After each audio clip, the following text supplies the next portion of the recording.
topik UEC yang sedang hangat dibahaskan di media sosial, isu pendidikan lah, yang banyak bergaduh di media sosial ni, yang saya nampak kelompok pemain politik je dalam bubble.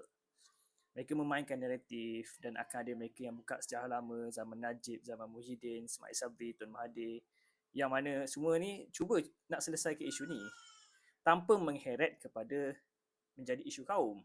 Sebab duduk di kerusi kerajaan, awaklah kerajaan kepada semua kaum. Ada keluar jugalah poster macam ni, gerakan sokong UEC. PAS juga pernah ada history sokong UEC. Azmin Ali sokong UEC. Keluar juga rakaman ucapan Datuk Seri Najib Razak semasa jadi Perdana Menteri dulu yang iktiraf UEC. Agak-agak apa respon YB Akmal berdasarkan kenyataan Najib Razak masa tu? Adakah dia setuju atau tidak? Cuba tengok video ni. Recently we gave 99-year lease title to KL Chung Hua Independent School. And I can confirm you that the recognition of UEC is part of Barisan Nasional Manifesto. Terkini, keluarlah ketetapan baharu. Untuk masuk IPTA, SPM adalah syarat wajib. Awak hanya ada UEC sahaja tak boleh masuk IPTA. Kalau ada UEC plus ada bahasa Melayu dan juga sejarah, layak masuk IPTA, tapi bidang yang terhad hanya untuk linguistik Chinese sahaja. UEC plus SPM yang full barulah boleh masuk ke IPTA untuk pelbagai bidang lah. Dia sama macam tahfiz lah sekarang ni. Itu yang diperkenalkan untuk memberi keadilan kepada semua. Tapi mengekalkan SPM sebagai tunjang pilar pendidikan negara. Dan bila baca kenyataan Prof. Haim Hilman ni, seolah-olah semasa PN di kerusi kerajaan, UEC dihapuskan terus. Mana ada masa tu UEC diiktiraf untuk masuk IPG pun. Kadang-kadang pening juga dengan orang politik ni, mereka nak selesaikan masalah ataupun menambah masalah masyarakat secara umum. Apa pendirian masyarakat sebenarnya? Anak muda contohnya. Apa pendapat anak muda tentang isu ni?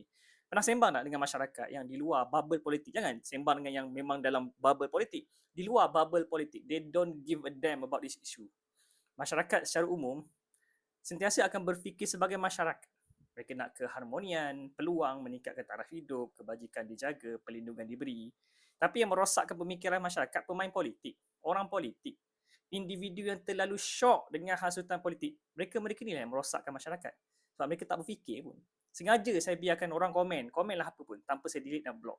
Sebab saya nak melihat karakter masyarakat. Sebagai contoh, apabila perkara baik berjaya diselesaikan, iaitu pengedaran minyak masak bersubsidi paket under program e-cost, alhamdulillah. Tapi tengok macam orang macam ni, dia bukan nak masalah selesai dia nak masalah tu terus ada sebab akan jadi agenda politik.